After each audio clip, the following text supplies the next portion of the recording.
Hello, welcome to the program Political Viewpoint on ASO Television. My name is Topsy Gimba, your host. Political Viewpoint is a program that comes to you 3 times in a week on ASO Television where we discuss political issues. The program gives me that opportunity to invite personalities to come on air and be with me on each edition on how to talk on issues that are quite germane in the country. Of course, Nigeria has been a country, a sovereign country for a very long time, from 1960 to where we are. And each particular time we had leaders, and we still have leaders, who at a point governed this country and they're still governing this country. But to each person has its own style of leadership.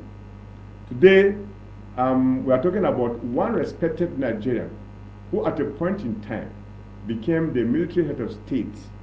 You know, at the time Nigeria was passing through civil war. I'm not lying. As a matter of fact, I'm referring that to General Yakubu Gowon. This name is almost like a household name to most people in the country, even beyond. General Yakubu Gowon came to power on 1st August 1966, and then he left government, on July 29, 1975. He ruled this country for solid 9 years. At the time he was a head of state, Nigeria passed through civil war for about 3 years. And he was able to manage the country by uniting us together. He was so patriotic, integrating us, and even beyond, making African countries equally become one with a particular name known as ECOWAS community. Of course, this man we're talking today is celebrating his 90th birthday, 1, 2, 3, 10 years up to 9 times, making 90. What a life to live in. And so today, some Nigerians felt it was important for a person of this high caliber to be celebrated, particularly the members of his own family. They want him to be known so that the younger generation who weren't there, we are only hearing about Yakubu Gowon.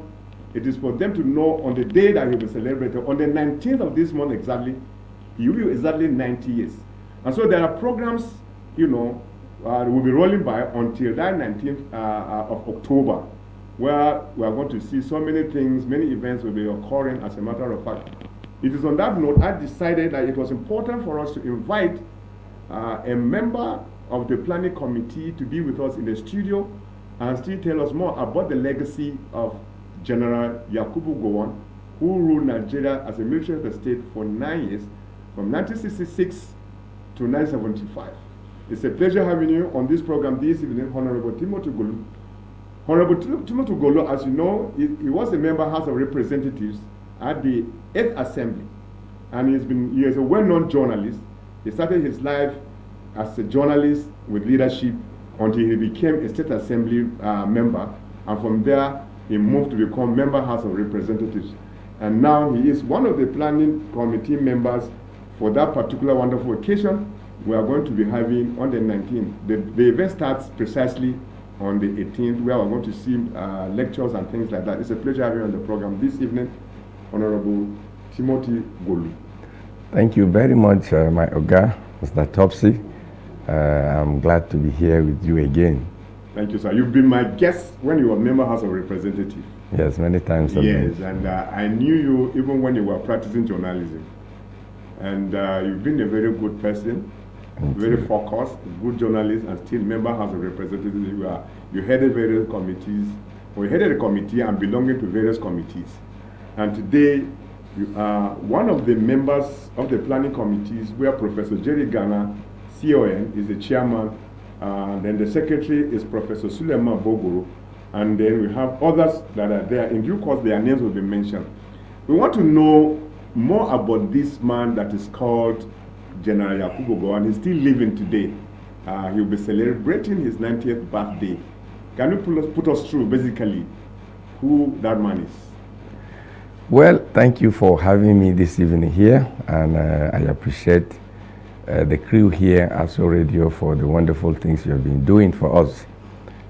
This morning, the committee, the Central Planning Committee, for the celebration of the 90th birthday of our father, Elder Statesman General Dr. Yakubu Gowon, headed by Professor Jerry Ghana, addressed a press conference to reel out the activities, marking the anniversary celebration for this great man.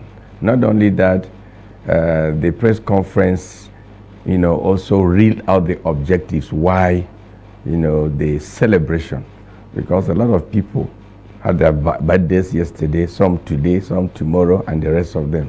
Yeah. But even people of his age and people below his age, but for some you only saw, the mention on the Facebook, WhatsApp platforms, for some phone calls, and the rest of them. At every stage, people have reasons to do what they want to do. At this stage and at this level, you can see the caliber of people that are putting heads together. It's a voluntary organization, voluntary mobilization of people. I don't think the general himself was conscious of any celebration. He hardly mentioned his birthday, or maybe those who are close to him. And then there was a time he told me that he was being reminded about his birthday. When I was in the House of Assembly, he came home for something. And so I said, you are not conscious of it. He wasn't conscious of it.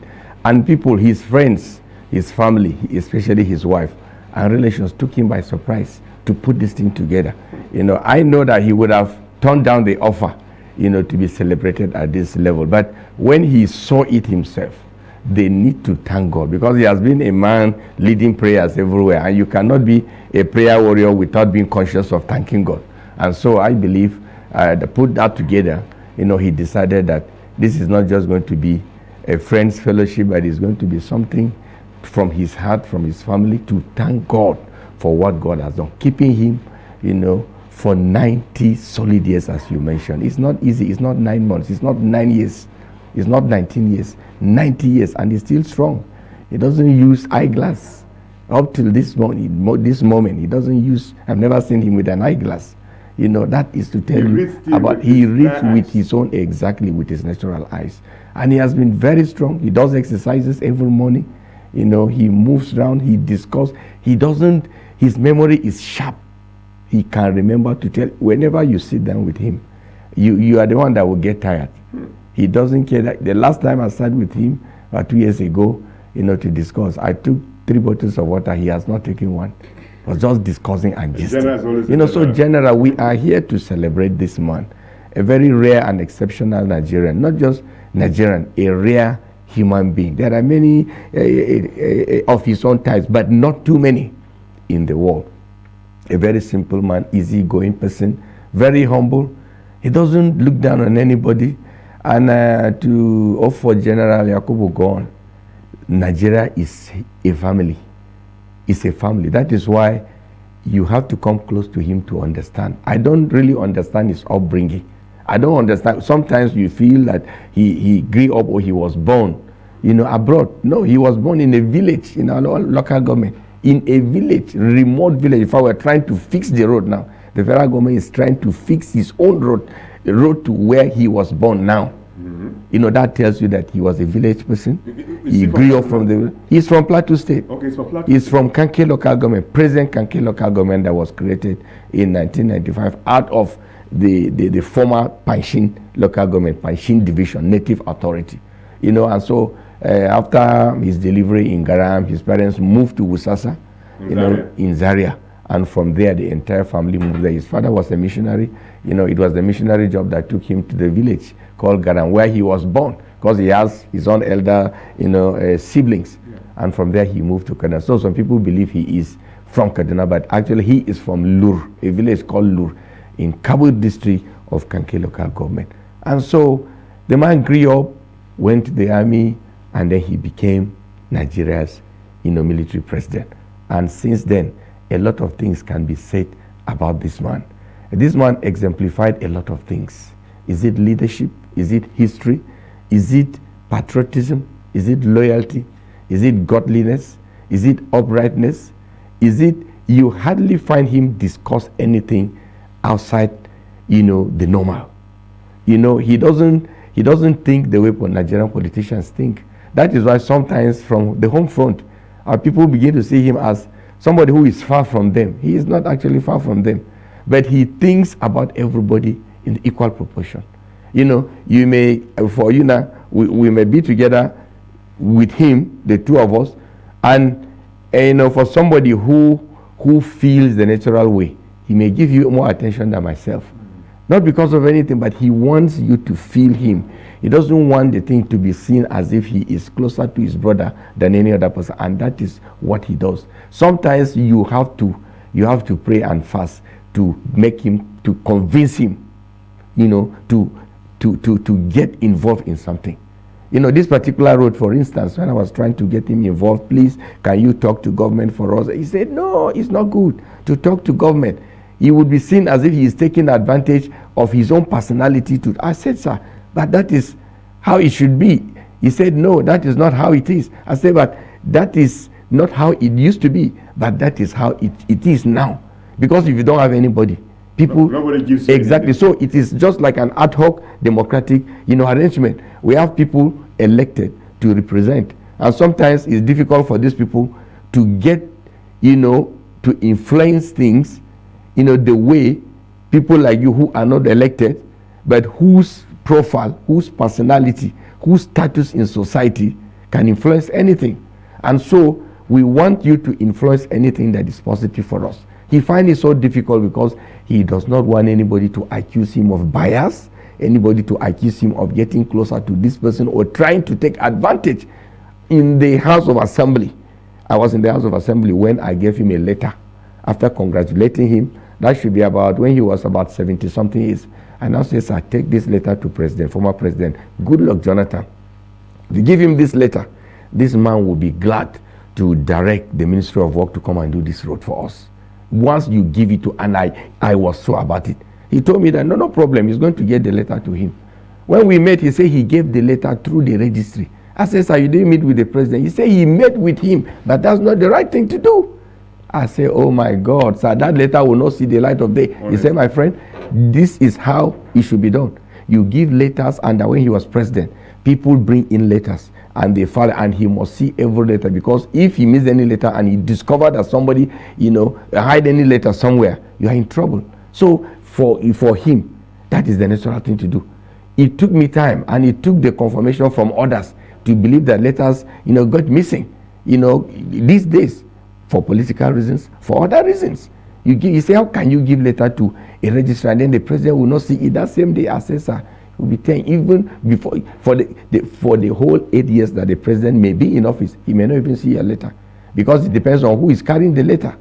It took him time to believe, but he told me that he delivered my letter, and he even handed over the acknowledgement copy to me, and the president did not up till now. Many years after, President Jonathan has not seen the letter. He doesn't believe in that. He wants things to be done the proper way. And so to him, what doing should be done well.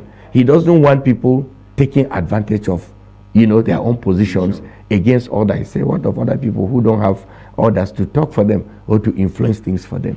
So that is why people are gathering all the time. Anything that has to do with him, you see people rushing to come and give him their contributions, because it is a sense of pride to associate with somebody like that. It is a sense of pride. When you look around, he has never been accused of anything that has to do with corruption, anything that has to do with mismanagement. And there are things that are strange to him. Sometimes when you are giving him stories of what is happening, he will tell you that he has to confirm. There were things I was telling him when I was in the house. He said he has to confirm from former Governor Jonah Jam before he believed what I was saying, because they were strange to him, especially the involvement of the military in those conflicts and the rest of them. He had to confirm before he believed. And this is somebody that is an example. It's an embodiment of example. If you want, it takes discipline. It takes discipline, fear of God.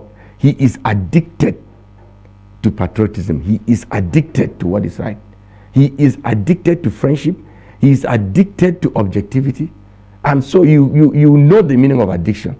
Somebody could be addicted to something negative, and it is so difficult for you to adjust once you are addicted to something. Yeah. For this man is addicted to positivity, doing the right thing all the time. So it's very difficult, almost impossible to influence him negatively. That is who he is. It's difficult, so almost impossible. How is he seeing Nigeria today? Coming from that background. He is worried about so many things. That is why whenever he reads a lot, and whenever he reads, he doesn't respond the way people respond. He doesn't, criticize. He must get to the root of the matter. And sometimes when things disturb him, he gets to find out who is involved in this. If it's the governor, if it's the president, whoever it is, he tried to get an appointment with the person to go and discuss. And sometimes when people play politics, he doesn't also understand that they are playing politics. He would think that he has communicated it. He will tell you that he has done this, and he believes that things will be changed. And politically, sometimes it's not prophecy, but you can predict that some people are playing politics. Or sometimes that the cause of democracy cannot allow such things to be done the way he wants it to be done. Because as a military man, he was used to using, the power of his own office without the institutions of the parliament. But he was doing it well. There were people within him that provided the checks and balances, even though it was not an elected government. But he respects people a lot. He respects his members of the Supreme Military Council, those who are close to him, and then he always submit to superior, argument or superior reasoning. You can hear it from people. His former governors, military administrators across the states, his former ministers, and the rest of them. That's why people respect him a lot. Wow. People. When we were in primary school, we used to, learn some of these names. Yakubu Gowon, head of state, and his 12 governors, or military governors. We'll be learning them for exams, like writing common entrance to go somewhere to school. And I'm surprised that this kind of a person still lives up to this moment. I can imagine that indeed he's actually blessed, as a matter of fact, probably because of the way he conducts himself today in the society. But the question here is, Honorable Timothy Golu, you remember at a point in time, I think I was somewhere in school, when they said that he mentioned that there was so much money in this country, because that was the time he was becoming head of state, though oil has been discovered, but not so well known like the way it was known when he became head of state from 1966 to 1975. There was so much money, and Nigeria didn't know what to use the money for. It is alluded that he was the one that said so. Yes. Is it true? Yes. In fact, we from history, I have never asked him of whether he said so or not, but since we've seen it in almost every history book, I believe that he said so. And he said so. You've seen it printed? Yes, I've seen it, and I respect that statement. That tells you the honesty of the man's heart. That tells you. Were there no lands for him to use the money to do? No, I'm coming. Okay. That tells you that it is something, the person is out to do what he feels he should do. But he needs people's ideas. He needs people, if he has not said so.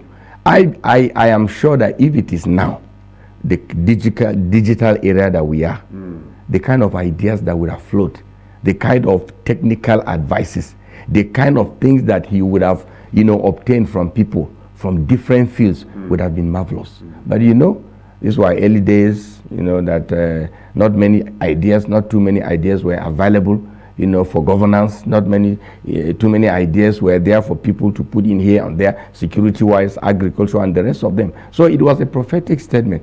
It was a statement, of desire, for people to come forward. If I say there is a lot of money, and yet I was not found wanting in embezzling that money, mismanaging that money, it means that I am keeping that money, I am doing what I am doing with the ideas that were available to me, and then I also need people to come and contribute so that we can spend this money judiciously. And he used this money judiciously. Look at the state, the military administrators, that took advantage of that, get close to him, submit their ideas. Look at them. I will give you an example with our own. The late J.D. Gomark, go to Plateau State. He was the military administrator of Benue Plateau. Look at the wonderful things. They refer to him as the father of Plateau, and not just Plateau, old Plateau, that's Benue Plateau. The edifices, the infrastructure that was put in place by the late J.D. Gomark are still there. The Federal Secretariat he built are still there. In fact, he is first After him is Solomon Lar and the rest of the people that followed. But nobody has exceeded the performance of the military administrator. It was not a democratic elected government that you say they presented a manifesto before they were elected, and so people were assessing them based on what they presented. No, these people came with ideas. And General Gowon would say the late JD was always in his office. He would just come in. He said, sometimes he said, Mr. Ideas, are you here? What is the new thing again? He will bring in something. He doesn't come to his office without leaving an idea. You know, is it this?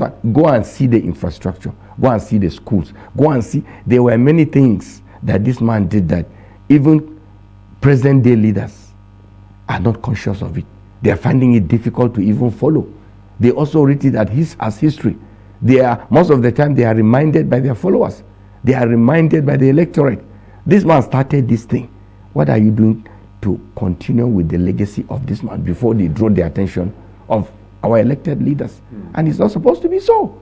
There are many. Is it agriculture? Is it security? Is it go to Plateau State now and see some of the architectural designs, as old as they are, that are still very fashionable today. Go to Benue State. It's wonderful. We still celebrate this man. We are missing him a lot because of the things that were put on ground. And if not for a president that is receptive or was receptive to such ideas, it would have been difficult to even allow for political reasons. He would have said no. Why would a governor, a military administrator that I appointed, we are from the same state, he is my own junior, why is he doing, probably more than what I'm doing at the national level? But he was happy that the man, and not just J.D. Gomal for Benue Plateau, but there are other governors. Is it Mobolaji Johnson in Lagos? Is it others that I can't readily name them across the states? Whoever was taking advantage of his simplicity, of his open door policy to bring his own ideas so that he can support you to implement, he was ready. And at the end of the day, take the inventory, take stock, and see that most of the governors under all the military regimes that we had, most of the performing military administrators were those of General Yakubu Gowon. Why did he come up with the idea of NYC? Because this is one of the legacies that ought to be that still remains to be respected by the and up till today. And look at the significance of the NYC scheme. Look at how it is. Look at the advantages. Look at how it has united this nation. I remember serving in Maiduguri. That was 1973, right? Yes, 1973. Yeah. That tells you how digital-minded he was, or members of his executive were. The idea may have been given to him by one of his aides, and he believed in it, exhausting all the analysis, and then he implemented it. Today, he is the father of NYC. And look at the scheme. Look at how far the scheme has gone. Look at some countries have, some countries emulated this scheme, and they could not implement it the way Nigeria implemented our own. At no point have you ever heard that the NYC scheme was dying, or the NYC scheme was, going, one kind. But people believe in it, and people are really, so everybody is desperate, especially those who are within the, the service years, of NYC. Where I served in Maiduguri in Borno State, 1998-1999. There are people, Yoruba colleagues, Igbo colleagues, that are still in Maiduguri up till today because of what, in fact, before the service year, they said the NYC year is to just the 11 months. The months are not enough. With this policy to integrate Nigeria. Most of them married there. From the Civil War. Most of them, yeah, exactly. For it's part of the 3 R's: reconciliation, reconstruction, rehabilitation, and so on and so forth. And so the NYC scheme failed under one of them. Yeah. It rehabilitated the emotions of people, rehabilitated the way people think, and then people begin to see each other as friends. It has to do, the grace of God was available because of the sincerity of the man's heart. He was not just doing it for political reasons. If it were now, some people would have used that one to just deceive, to say, let's do this thing so that we can put the people together, so that we can have, the rest of mind to do some things. But he was doing it with all his mind. He was doing it with all of it. And the way he took it, the solid foundation that was laid, and the stance of the man on the issue has made every succeeding person to take the scheme very serious. You have never seen any DG of NYC that played over it. A few years ago, or let me say a few months ago, a DG was removed. they said he was not taking the scheme serious. Yes. And that tells you, if it has been, if it has been a succession and it has been assessed, every year you see the improvement in NYSC. It has never gone down. You only see it, and then the new person on board will not measure up. Even if you cannot improve, maintain what you made on ground. But I think that was beyond average, and so he has to be removed. So whoever comes there, the military doesn't even play with it, because it's one of the agencies, or I'll say, that promotes civil-military relations. The NYC is made up of civilians, but is headed by the military. And so when you go there, to do parade, the disciplinary aspects of the military, the civilians imbibe through their contacts, and the rest of them. A lot of things are learned, from that. Just how many weeks? 1 month. In fact, it's not up to a 1 month, but within those period, you wake up. If you are used to sleeping anytime in your house, waking up anytime in your house, if you are used to doing whatever, you go there within these 3 weeks, you cannot. You wake up. There were people that have to be reshaped, even size-wise, and then mental-wise, and then some people redesign their lifestyle after their NYC orientation camp period. Some become business people. Exactly. Some people got used to waking up very early in the morning. You pray and you do so. There are people that don't wake up before 6 or 7, but during the NYC, nobody, and the military guys that are there, is like they are given special trainings, and that they try to inculcate them in those who are there. But why is he not known?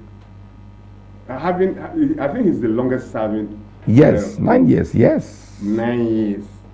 It's only General Obasanjo that could said to get closer, or let me say at a stretch it was. Yes, there was nobody that served for that number of years at a stretch. Got closer. Gowon was the first 9 years, then Babangida 8 years. Closely to that. Yes. But why is he not known? Having done all those things you so far mentioned, and living almost like a saint, is it because his saintly life has actually put him off? You see, when you are doing what is right, in a generation where everybody has to blow his own trumpet so that he will be known. Sometimes they even go beyond blowing trumpet as a matter of when you are doing what is right, you are hardly conscious of blowing your trumpet. You don't even know it's the people that should be singing your praises. He doesn't even care whether they tell people about it or not. As far as he's concerned, he has made a need. It is possible with the way you painted him, or you have been saying more about this man. It's possibly he didn't build a house for himself as a head. He did not. He did not. In fact, for many years, the man has been staying, courtesy of government at Nikon, Transcorp Hilton, because of protocol. Yeah. Anytime he's in town, and then they inform the government will provide accommodation for him. The day he is leaving, he leaves. And then he will go and then come back anytime if he's in just the same thing. People have to. At a time like this, it was at a time like this, I remember one of his birthday anniversary celebrations, that some people put their own head together. They bought land for him at Asokoro and then built a house for him. And then they went to Jos, started a building. In fact, again, and put a structure for him in Jos. And if you see his house in Jos, you not believe that it is a house that belongs to that of everybody. Exactly. If you see the house, you will not believe that. Do you think he's regretting seeing that he has no regret? For the fact that he had the opportunity of making money, he didn't. Yes. And today, that money he left behind, believing that he was building a structure that whoever will now take over for him, either by whatever means, coup or elected, he will follow. He will use that trajectory to arrive at very. But you know that. Now, will you say we are still maintaining that, or have derailed in terms of governance? We have really derailed. That has been the concern of the man all the time.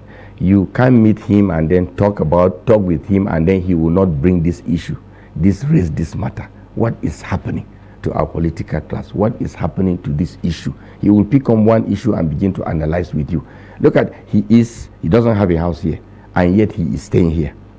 He was staying here, until they put heads together to find a place for him, and he is still here. This man is connected. He can go abroad and stay for as long as he wants. But the love he has for this nation, he will always be here. He will always be in this country. Look at the situation. Is it the insecurity? Is it the economic situations? Is it whatever? The man preferred to be here. he has friends, more friends here in Nigeria. He discuss with them. He go to church here. He attends functions. He leads a prayer, event called Nigeria Praise, and he has been doing it well. He finds passion in doing those type of things. People visit him, and he discuss with them freely.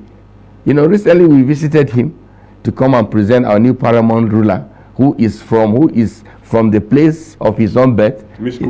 No, Miskom is from another local government. Ngolongas. Ngolongas is from Garam, the birthplace of the general. So we came to present the new Ngolongas to him, and he was, if you were there, you saw how he related. He didn't want them to go. More than 50 people in his house. He was sitting, instead of sitting alone to discuss, he said everybody should come and sit down with him. He was as if it was not his house. He was struggling to sit down and talk. They said, no, people should. He said, no, that is how he wants it. He always cherished that kind of a thing. How many people, you go to somebody's house, the man is seated there, everybody is on this side, and then to even meet him and shake him is a problem. But this one will always be with you. You see people you can't go and visit him, and then he will not say, let's have a snapshot. Honorable, I'm told that he was the one that even came up with the idea of the economic community of West African states, and that's ECOWAS. Where the headquarters is in AYA, that's Asoko. Here in Abuja. Is he the one that came up with that concept? No, I think I cannot say because I don't have that information. But he was one of the foundational members. Okay. He was one of those who laid the foundation of ECOWAS, Economic Community of West African States, because he believed that as a nation, a lot of things happen. The consciousness of the fact that no nation is an island, and that you cannot be an island on your own, and that you must relate, business-wise and the rest of them. There are things we have in Nigeria that Cameroon don't have, things we have that Gabon don't have, and the rest of them, or West African countries. So we have to put our heads together so that we can do exchange, so that we can help ourselves, even if it is training for security reasons, even if it is training for agricultural purposes, even if because they move around, they meet as individual, national leaders. And so if anything, he discovered that something impressed him, from Ghana, he will definitely bring it here. And there are protocols. Cannot just start it, they must have an official relationship for all those things to happen, to take place at that level before it percolates down, to members of the two countries. Let me just, the 90th birthday celebration for His Excellency, the head of state of Nigeria, former head of Nigeria, and the president of General Yakubu Gowon, who will be 90 on the 19th, next Saturday. Yes. And I'm made to understand that indeed the committees, it's not as if it's government that formed the committee. No, it's not. It's not. I told you that who are organizing it. Family members, friends, relation, and his own colleagues. You can see a number of generals. And because let me just read out for the sake of the public, those who are really watching the program for Viewpoint. In the list we have Professor Jerry Ghana, CON, who is now the chairman of the Central Planning Committee. Central Planning Committee. Yes. He will be assisted as a secretary by Professor Suleiman Bogoro. Eminent Nigerians. Okay, that man who was the TED Fund. Yes, executive secretary of TED Fund, Professor Bogoro. General Martin Luther Agoy, former chief of defense staff. Former chief of army staff. Chief of defense staff. And the chief of defense staff in Nigeria.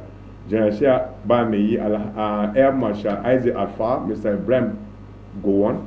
That's his all brother. Former service chiefs. Mr. Ibrahim Gowon. No, Ibrahim is his son. Okay, his son. Yes. Professor Ganyir Lumbin. Yes. Governor one of our eminent professors from Plau. Wow. Governor Bon Haruna. We have Governor Adamu Azu, Professor Ambassador Abdullah Shehu, Senator Jonathan Zingina, but that one is dead. Yes, he died, unfortunately. Because yesterday they did a kind of colloquium for him in the and he was Assembly. Really, in fact, he was part of those putting up a book for the general. Okay. It's so unfortunate that we lost him at this stage. Dr. Doda T. Gowon, who is his younger brother. Okay. Prince Azu Iziebe, Barrister Humphrey Abba, Right Honorable Margaret Icheng, former speaker, Major General James Ataguba, then Mrs. Lauretia Larbama, and that was former Minister of Environment from Kaduna. Dr. Oke Akumbudu, Honorable Larba Mako, That should be the wife to former Minister of Information or what? Honorable think Lara. Okay, Labaran Maku. I'm sorry. Honorable Lara Maku, CON, Dr. Mike Omeri. Omeri, yes. That's the former NOA. director of NOA. Yeah, okay. Yes, a veteran. Prince BC Olatila, Dr. Ike Neelaku, Malam Bashir Abubakar MFR, Honorable Dacho M. Bagos. Yes. Member, yeah, member House of Reps. Former member House of Reps, yes. Lieutenant Colonel I.E. Enitan, Dr. Ezra Yakusak, Honorable J.D. Damara, Pastor Mesoma Dixon, Lady Eugenia Abu, Mr. Andy Gabriel, Mr. Hamza Atta, Barrister Chimdi Nielaku, Mr. Joke Agbanakaru, Honorable Timothy Gulu, that's you. Myself. Wow. Then Suleiman Abdul, Dr. Namdi Owoji, Sir Jedio 4 Okoye, Mr. Loki Erakweme, Mr. Eddie Nwangu, Mr. Larry Lasisi, SA Media to yes, former speaker, yes. Okay. Mrs. Cynthia Okoye, Judith Moneke, Eunice Wama, Mrs. Juliet Joke, Simon Rafe Musa, that's another season. One of our senior colleagues. Yeah, Honorable Adekole Ijogi. Park is in charge of the book. Okay, he's in charge of the book, Simon Rafe. Yes, yes. Okay, we have Obayabo, Selina Oj. We have Mr. Ishaya Yakubu, Mr. Emmanuel Sabo, Mr. Harrison Stephen, and Mr. Kelechi Nnam. These are the... Yes, in fact, there are other men of God behind. Okay, men of God. Key, yes. Okay. Our spiritual and religious leaders. Okay. That were mentioned there, yes. Wow. Father Kuka, the CAN president, Bishop Oyedepo, Bishop Enoch Adeboye. Okay. Yes. Okay, all of them are those that will be. So when okay, but they are not members of the planning committee. They are people that will exactly the guests or the guest people that will have been invited to grace the occasion. Wow. Yes. So when are they really starting it? Is it going to be on the 18th? It's going to be on Friday. That is the lecture to be presented. That will be 18th to the 19th. No, the lecture is taking place by 2 o'clock at the ECOWAS Secretariat on Friday. That is 18, on the eve of the birthday. That's 18. Yes. By the former Minister of Agri, who is now President of ADB, African Development Bank. You know, Dr. Akumi. Exactly. Adeshina. Exactly, Adeshina. Yeah. So Saturday is the birthday proper. And so there will be a Thanksgiving service at 2 o'clock. Where? At the National Christian Center, National Ecumenical Center. I understand. Yes. Yeah. I forgot to tell you that the chairperson, the chairman of the lecture session of Friday is His Eminence. His Eminence, the Sultan of Sokoto. Exactly. Okay. He is the chairman. So you can see the personalities involved in celebrating this great man. So today is the birthday Thanksgiving. And so the same Saturday evening will be the banquet. Okay. That is by 6 p.m. at the banquet hall. Professor Jerry Garner clearly, explained why, it has to be at the banquet hall, because the ICC, that's the International Conference Center, which was built for the occasion, is unfortunately under renovation. And so they were contacted a few months ago, but we thought that by that now, the renovation would have been over. But it seems it's not going to be. And so we have to look for another place. And the villa graciously, the presidency graciously, they say, celebrating this man. And then you're asking us, please come over immediately. The banquet hall? The banquet hall of the villa. Presidential villa, yes. Okay. Because a lot of his former colleagues will be there. A lot of, prominent Nigerians will be there. I'm sure this. And anything that has to do with General Some of these people mentioned they are not of his age, I guess. Yes, most only few people are of his age. Only few people are of his age, and so but sometimes you don't when you meet with him and others, you don't know who is older. You don't know it. Sometimes when you meet with him and somebody who is 70 or 80, because of the grace of God upon his life, sometimes you see the kind of exercise he does. You don't believe that he is 90 years old. I told you earlier that he doesn't use eyeglass. I told you that he sits, he can discuss with you for 3 hours. You get tired before him, and all this and all that. It's just the grace of God. And so for people to come all the way from different backgrounds to celebrate him, anything that is good is magnetic. You know, people want to be like him. Yeah. There is nobody that doesn't like long life. Not just long life, but long life in good health. Long life in good health. He has always been enjoying good health plus long life. You know, there's no joy, you know, that is more than that. You always have the time. You always have the mental, you know, alertness to discuss, to contribute, to advise. But when you have long life with sickness in your body, you cannot do some things. There are many things you want to do, one or two things. You want to get involved in doing things. You want to read, you cannot. You know, but I told you that he will read and call. You know, I say, look, get this number, the number of this person. I want to ask him some questions. I want to appreciate this writer, or I want to correct some things. You say, look, get the number of the man for me. You call him and say, Mr. Man, I just read your piece now, and this is not correct. This is it, this is that. That's what he does. You mean it? I'm telling you. He call people, and people, there are people that misunderstood him before, or they have some perceptions about him because of what people told him about him, especially that has to do with the Civil War. So by the time he's, and then he will say, sorry, sir, we just read this thing somewhere. We read this thing somewhere, somebody passed a remark somewhere, he will just take his time not to correct, and then that's all. And people begin to, you know, to like him because of some of those things. Do you think he has enemies? Well, because naturally, there is nobody that will not have enemies. Even our early prophets have enemies. So there is nobody that does not have an enemy. But it depends on why somebody is regarding you as an enemy. Yeah. Somebody may be regarding you as an enemy just because you did not show him favor. You turned down, you know, exactly, or based on a perception, a wrong perception, or just because you fought with his brother. You become an enemy. You don't know what your brother did to him, but just because you fought or he fought with your brother, you know, you become his enemy. So there is no way you will be a leader, especially at this level. Even those of us that have, you know, represented our people at smaller levels, we have this kind of differences. You know, for some people, they may not have met with you, but based on a particular policy or based on what you believe in it, then some people say, no, we don't like this, and that is all. Until you have the opportunity to meet with them and discuss, that's when you understand, we were mistaking this issue for this. Now that we have the opportunity to get it cleared from you. So it is a human thing. Yes. But a man of this high integrity, respect, and visionary as well, why is he not, or tell us if he has been advising successive regimes or government? He has. Like this present administration where things are not working well. I'm sure you know that a liter of fuel is sold at 1,030 naira or 300, I wouldn't know. And he's still living. I see him like John the Beloved, who was also considered to be the beloved disciple by Jesus Christ, who was with Jesus Christ. Jesus Christ died, and the man lived for 100 years, maybe to see how Christianity will progress. Now, this head of state is 90, getting closer to St. John's the Apocalypse.